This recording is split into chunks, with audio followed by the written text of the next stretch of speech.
তিতা করলা দিয়ে পাট শাক বানাবো।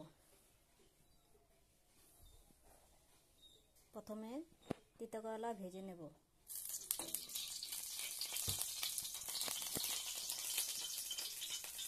হলুদ নুন দিয়ে মেখে নিয়েছি,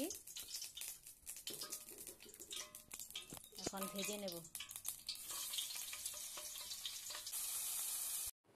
আমার তিত করলা ভাজা হয়ে গেছে।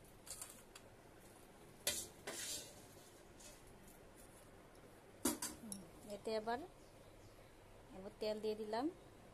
তেলটা একটু বেশি লাগে। দিয়ে দেব শুকনো লঙ্কা, এতে দিয়ে দিব সর্ষা সম্বার। এর মধ্যে আমি পাট শাকগুলি দিয়ে দেব। দিয়ে দেব স্বাদ মতো নুন, দিয়ে দেব অল্প একটু হলুদ গুঁড়ো।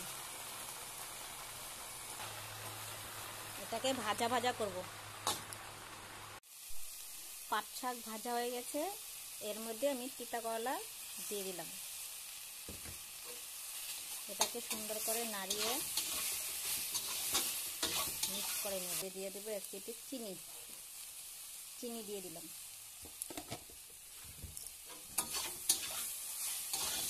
নামিয়ে নেব।